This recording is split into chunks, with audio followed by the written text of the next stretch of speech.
Hey, what's going on, everybody? Manny here once again. Welcome to DFS Zone, your source for daily fantasy sport lineup advice for the NBA and the NFL. Got a brand new video for you, ladies and gentlemen. Today, we're going to discuss today's small 3-game slate in the association. But before I get started, like always, I appreciate you guys drop a like. And if you're new to the channel, first time here, hey, welcome. Hope you stick around and stay, and hopefully you like what you see.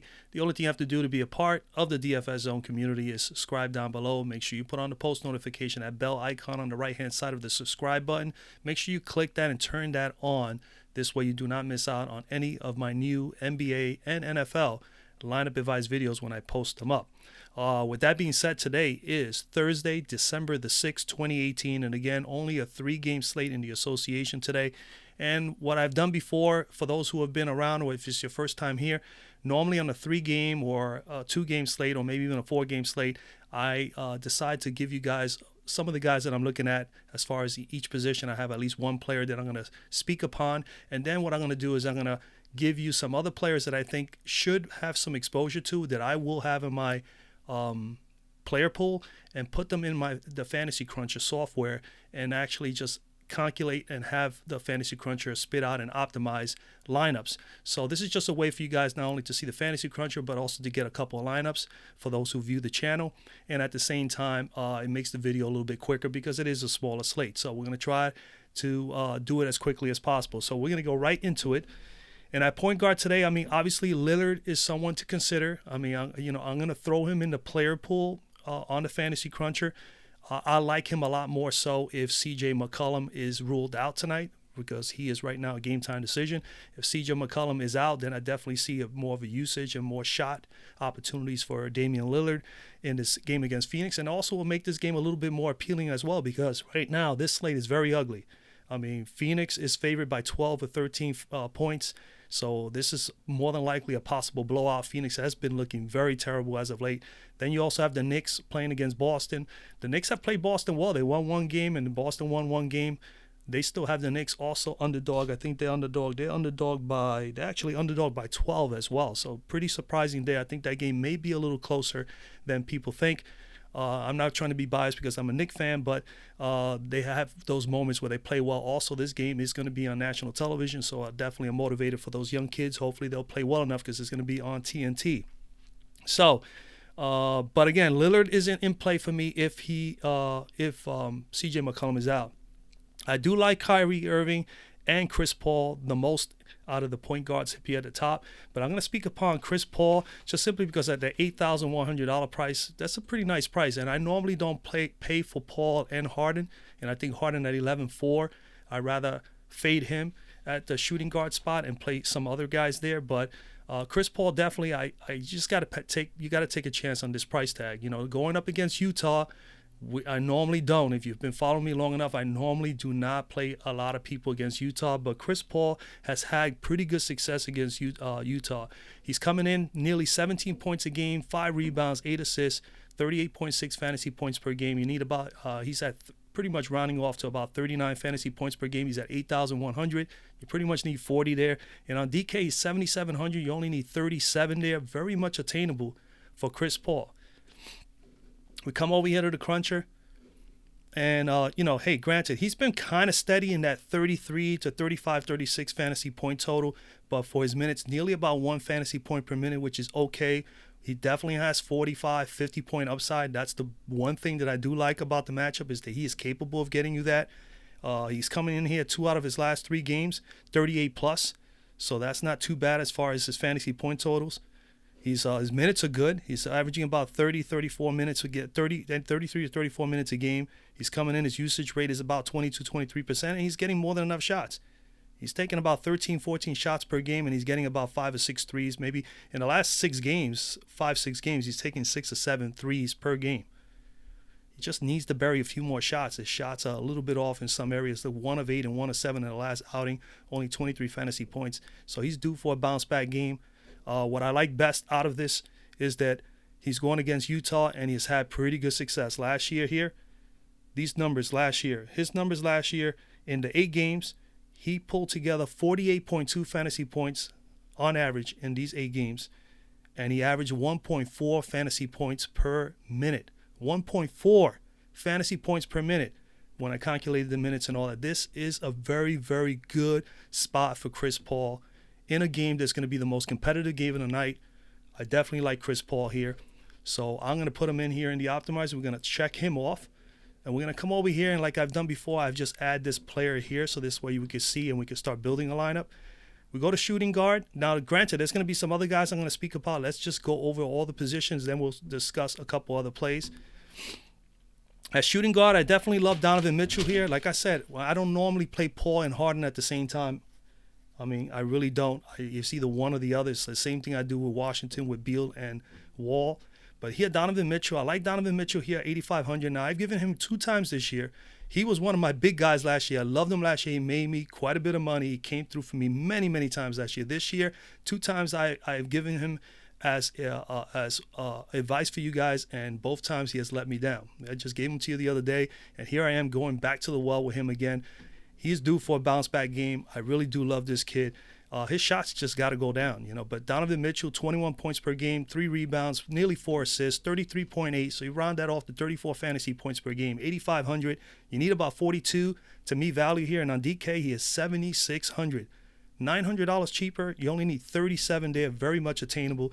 They're both above his average, but he has so much upside. He has the potential to get you 50 or better. So I'm not even concerned.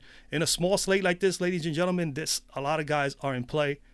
You know, you just got to mix and match. You got to find, I mean, it's very, very difficult. You cash players, it's going to be difficult. You got to try to find the best possible combinations. The guys that are close to consistent, it's going to be a little tough, but definitely GPP plays, you're going to definitely have them. So Donovan Mitchell, strictly GPP, absolutely. We come over here to the shooting guard on the Fantasy Cruncher. We'll check him off right now. Donovan Mitchell, again, a little too shabby games here in a row, but I'm not concerned. Not concerned whatsoever because the minutes are there. He gets 32 to 33 minutes a game. Usage rate is at about 31% on average. He's taking about 19, 20 shots per game. So we know the shots are there, and he's taking about 6 or 7. As you can see in the last 4 or 5 games, he's averaging 6 or 7 threes per game. And he's taking them. He's just not hitting the shots. 7 of 13 here, 8 of 24 in this game prior. He's got to get it going. He's had 3 games out of his last 4 games. He's taken at least 22 to 24 shots from the floor. So we know we're going to get a lot of shots from him. It's about those shots going down. He definitely brings a little bit of defense. He can rebound. He can give you some assists. And, of course, you can see 2 steals here, 1, 4. So he's going to get at least 1 or 2 steals pretty much on average a game. He's going up against Houston. Houston gives up quite a bit of turnovers, so he may be able to get 1 or 2 more than usual there, which we will hope. I love it. Versus Houston, 4 out of the last 7 games. We'll go over here. And as you can see here against Houston, he had a fairly decent year against him. 4 out of the last 5 games against Houston, he averaged 46 fantasy points. And breaks down to 1.2 fantasy points per minute. So 1.2 fantasy points per minute, 46 points per game on average. And he's at 8,500. You need that 47. You need about 42, 43.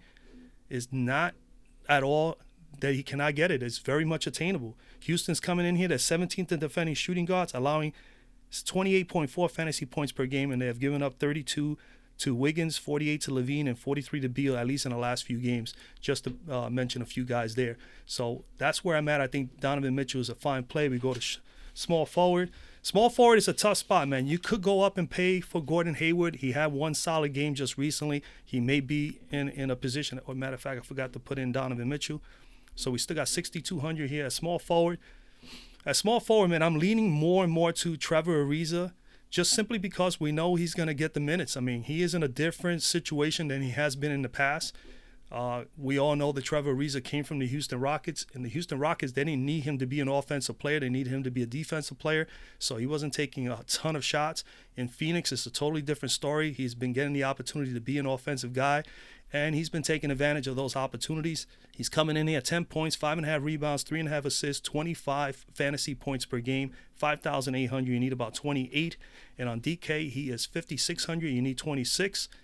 We come over to the Fantasy Cruncher, and again, his numbers have been a little choppy. 26, 23, 39 spot, almost a 40 here. So he has 40-point upside. He's been in the 30s a few times over the last 9 to 10 games. The minutes are there. Okay, he's getting more than enough minutes. He's getting about 32 33, maybe even as much as 33 minutes on average per game, and his usage rate is not extremely high. He's not the main the number one guy as far as offensively, but he's been averaging 27 and 19 in the last 2 games. If he can bury the shots a little bit more, his numbers will be even more nicer than this. 5 of 13, 2 games in a row. He's been pretty consistent in those areas as far as taking shots. Taking about maybe in the last 3 or 4 games, he's averaging maybe 11 shots per game and about 4 or 5 threes, as high as 6 threes a game. He's getting double digits as far as floor points. You just got to take a stab. A small slate like this, he's priced up 5,800.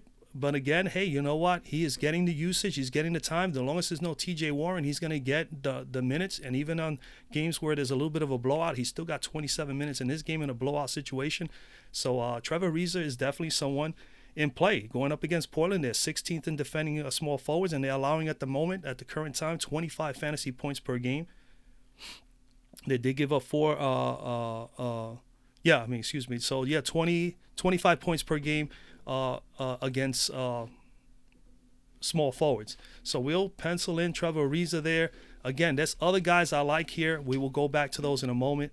Power forward was a little tough spot as well for me, just simply because I'm not too fond of Tatum up here at the top, but everybody else here, Aminu, Morris, Jackson, Knox, Vondelay, these guys, Holmes, all these guys here, man, this is where I'm at with this.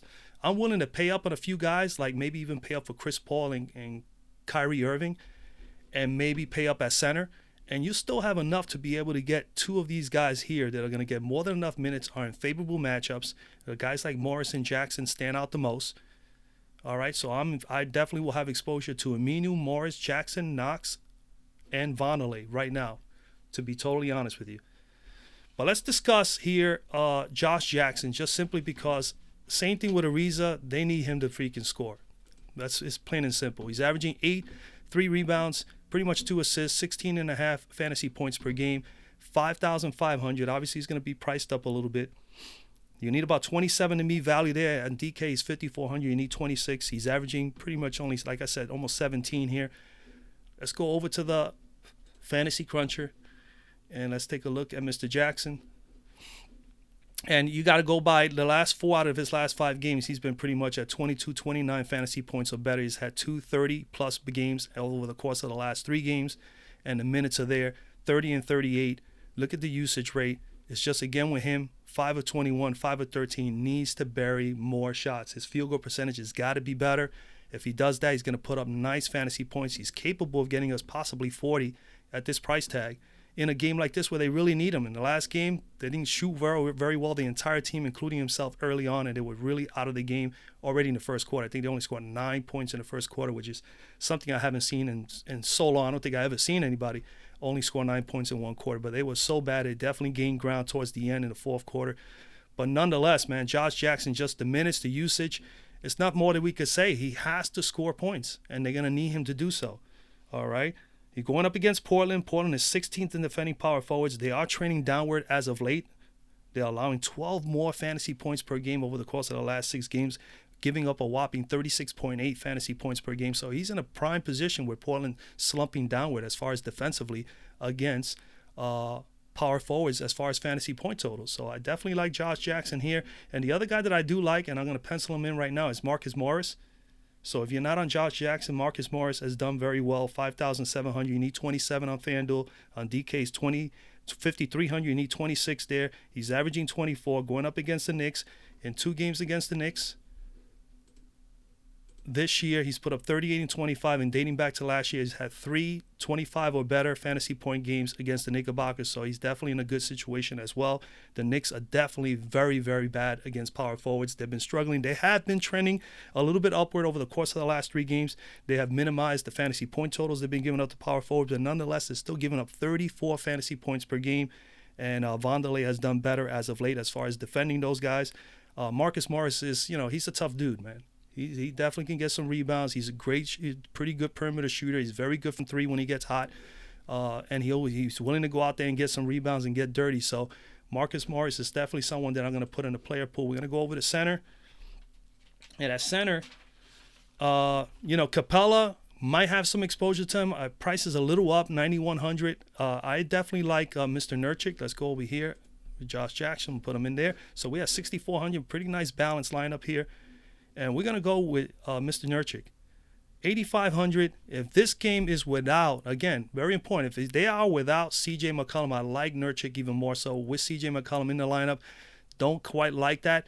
If it happens to be, I'll probably pivot over to playing C.J. McCollum because he has done well against this team in the past, and I think he's probably going to be a little bit under the radar because of Lillard and Nurkic. So I may go C.J. McCollum if he plays and not go on Nurkic, and then maybe just pivot down from Nurkic and go maybe to Capella in some of my lineups, or even go down all the way to the young kid like Ayton, who will be probably very low owned at 6,700. So definitely some ways to go here. Really, it's just mix and match, and you got to find some sort of way to be able to be different. So Nurkic here, 15 points, 10 rebounds, 2.5 assists, 34.8 fantasy points per game. He's at 8,500 on Fanduel. You need 42 to meet value on DK. He's 7,300, man, $1,200 cheaper. You only need about 36 or so there. Very much attainable. It's very close to his average already. We go over here, and as you can see, Phoenix is 26 in defending centers. We love to pick on Phoenix and all those teams that definitely have trouble with the center position. 28 spot in the last game, man, and didn't play as well, 4 of 9 from the floor, but did still get the 11 rebounds. The killer was that he fouled out. So if he stays out of foul trouble, which as you can see, he gets it into 3 or 4 fouls pretty much per game. He's been pretty good throughout the year. I spoke about this the last time. A couple of games back, I was like, was very impressed that he was staying out of foul trouble. But then now all of a sudden, the last 2 or 3 games, he's been getting into those problems. If he could stay away from foul trouble here, he will be dynamite, especially if there's no C.J. McCollum. I will have more exposure to him without C.J., but if CJ is in there more, like I said before, I'm probably going to pivot over to CJ and probably move over to Capella, pay up $600 for Capella in a matchup against Rudy Gobert. But again, numbers are a little choppy. He is capable of getting you 40 better. He's not a big 50, 55 plus guy, but he can get you close to 50. And that's all basically we need here at 8,500. If he can get me 50, 52 here or high 40s. Again, this is a short slate. Even if he misses and he only comes in at 40, and he just barely meets value or just slightly below value, I'm okay with that in this slate like that, because at least I know that I locked in somebody that was able to get me the fantasy point totals at least close to what his price tag is. But he's getting more than enough. I mean, shots are there. His usage rate is about 24% or so, 25%. Minutes are there, 26 to 27 minutes. He's been at 30, 31, and 29 to as much as 31 and 33 over the course of the last 4 games. And, of course, shots, 5, pretty much 10 to 11 shots a game. We know he averages 10 rebounds a game because we read that off on the stat on FanDuel. And then this is what he brings to the table as well, is the blocks and steals, which he's been pretty good this year defensively. So as long as he does that against a young man, he'll be fine. Again, I think he's a fine play here. Phoenix coming in 26 against centers, allowing 38 fantasy points per game in the last 6 games. In the last 6 games, they've been trending upward a little bit. They've been giving up slightly 4 more fantasy points per game over the last 6 games. So definitely a good spot for Mr. Nurkic. And again, if you're not willing to pay for Nurkic, definitely you want to pay up even more so. Capella's in play. So let's go through this. We're going to go Let's go first over here. Let me put him in there. So we have 5,900 left, guys. So basically, that's the lineup the way I see it at the moment. I'm going to do everything I can to be a little more involved with Twitter and right here in the actual video description box and be able to come back and update if I make any changes to this. That will be there later on. But we go back to point guard, and I'm going to go to the cruncher from there. And we're going to add Kyrie Irving to this because I think he's in a great spot against the Knicks. He's actually done very well against the Knicks as well. If you go with Kyrie has been averaging, I think, more than 40 fantasy points per game against the Knicks as well. So he's in a good spot. We're going to pencil in Lillard there. I'm not on Ricky Rubio at all today. Moutier could be the one Knick player that you could definitely probably consider today. He's going to probably get more than 30 minutes. Especially with Trey Burke out. I'm not on Okobo. Rozier, if this game gets out of hand, maybe Rozier would be in play. Seth Curry could be someone that you could watch out for here, okay? Game gets a little out of hand. You could possibly see him play a little bit more. If C.J. McCollum is out, he probably might come in and maybe even step in and play some minutes for C.J. So, but I'm just not going to take that chance. I'm not going to put him on the optimizer. Shooting guard. We're going to throw in there McCollum just in case he plays.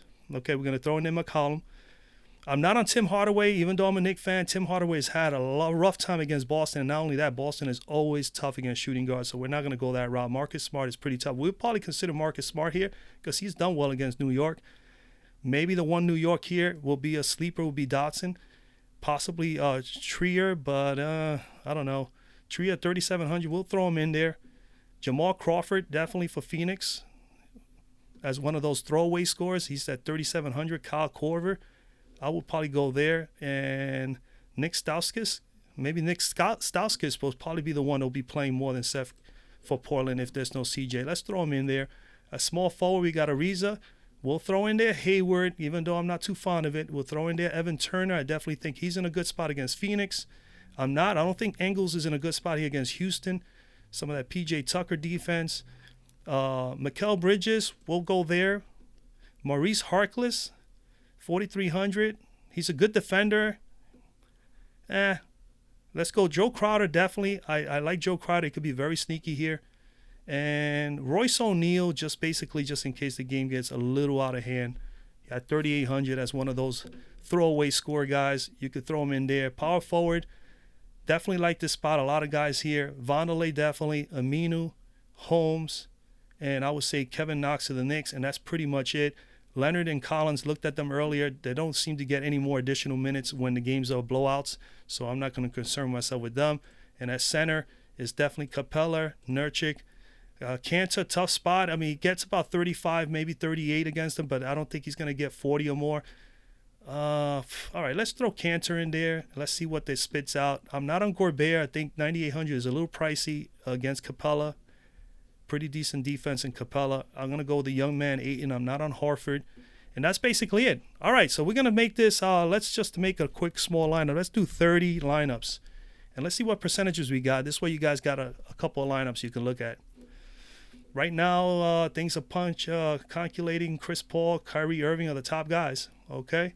So Paul and Irving are both in play. I gave you guys Paul. I told you I also like Irving, so you could go either or. McCollum is in play. If he plays, McCollum is in play as the top shooting guard, 100% of the lineups he's in. Marcus Smart is the next guy as shooting guard.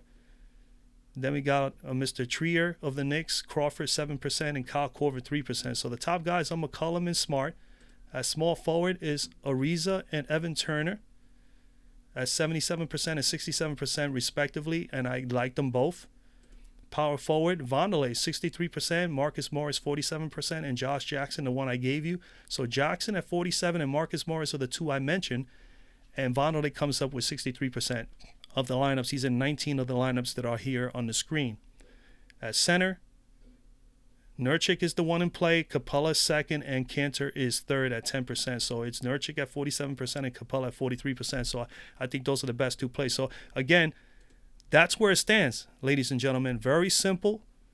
Here's a couple of lineups. The first lineup they got here, they got Irving, Paul, McCollum, Smart, Ariza, Turner, Marcus Morris, Vondelay, Capella. I think that's a very nice lineup, very balanced. You got a couple of players pretty much from almost every team.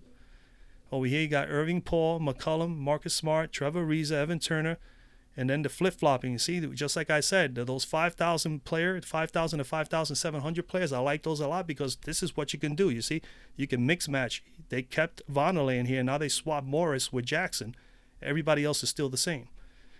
And the beauty about that, folks, and I've had that happen to me, a couple of times last year, not at all this year yet, is when I made multiple lineups, I've had those just switched a couple of players that are on that same price point, went with my core 5 or 6, and then I ended up finishing, 29th, 30th, and 35. And I had 3 multiple lineups very close to one another, similar in lineup, just 1 or 2 difference in players.